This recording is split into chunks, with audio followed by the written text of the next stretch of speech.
I did DM him. Is that a thing? I texted him and just said like, hey man, so is there somebody I should, have our guys reach out to make this happen? And I got ghosted. You got ghosted by Elon? I got left on red, man. Wow. Yeah. As Jon Stewart on his weekly show podcast revealing that his prior efforts to have Elon Musk on The Daily Show, which Elon Musk is like, oh yeah, I'll do it as long as you don't edit it. To which Jon Stewart instantly said, yes, I will. That sort of fizzled away. And many of us were left wondering, like, are they still working on it behind the scenes? I mean, Elon Musk isn't gonna be this big of a coward, is he? No, apparently he was. And we're gonna give you the full context. Here's everything Jon had to say about the effort to get Elon Musk to do what he said he wanted to do.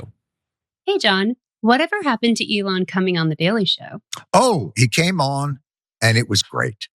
I thought it was a productive conversation. I don't know. The whole thing occurred. I guess we did a bit on DOGE, and I obviously came up with all kinds of billions of dollars that we could save from subsidies and corporate thing and blah, blah, blah. That was the real cost savings to me. He said, not us. We didn't make any entreaty. He said, I'll come on the show if you air it unedited. And we went, sure, fine. That's how most of them air. So sure, what the and then he said, like, you're a propagandist. And he started to back away. And I said, look, you come on or don't come on, but don't pretend like I don't live up to a standard. And that is the last. I don't imagine it will. I would be surprised. I think I have some bad news because I was reading that one of the reasons he's claiming he's leaving government is the nasty and unethical attacks from the left. So that might be why you're on red. I'm completely, I'm sure, undeserved. In no way reflective of standing on a stage with a chainsaw celebrating the loss of livelihoods for tens of thousands of well-intentioned government workers. I'm sure, yes, no, this is all completely out of the blue.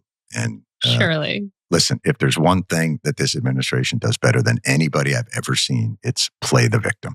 I've never seen any people ever, including when my kids were 3 and 2 years old, evade accountability and responsibility and blame others in the way that these people do. It's truly shameless.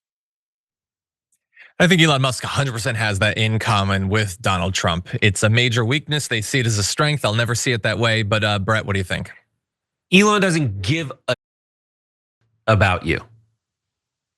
All the people that say he's here to save it, he admits he does not care about you. Why? I mean, if these reports are true, that he is stepping away from DOGE because other people were nasty. Think about that. He's not stepping away because he found waste, fraud, and abuse, and he's done the mission. No, he's not doing it because he couldn't find out waste, fraud, and abuse. No.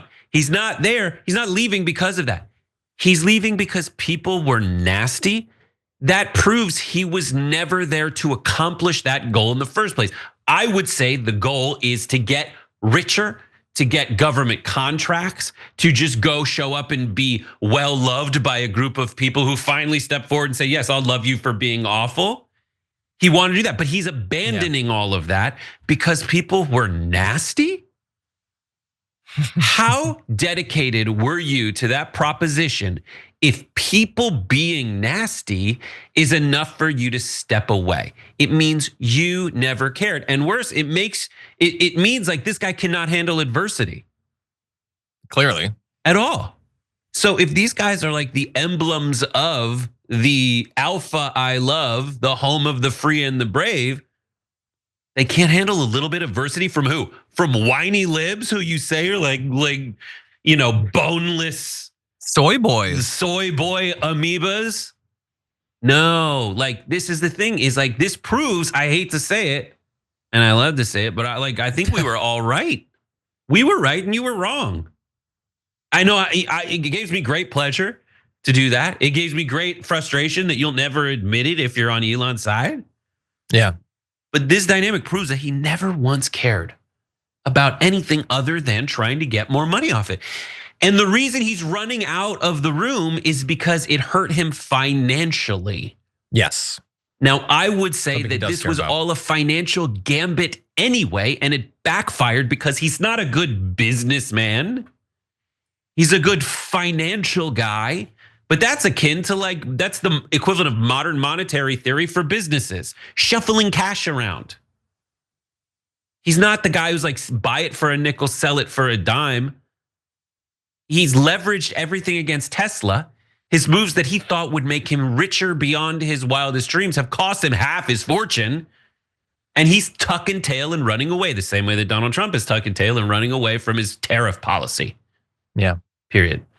It's weak and it's sad. And more importantly, more appropriate to this, Elon Musk knows that if he sat down he's stupid and he has a crazy opinion of himself because he's put himself in a bubble where no one ever criticizes him when they should.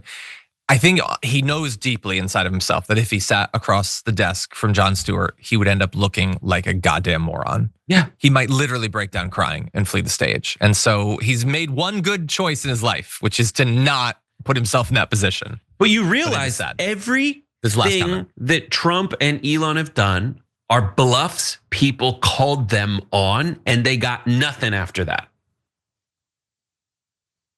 We're seeing it with the tariffs. Tariffs and we DOGE. definitely are. Yeah.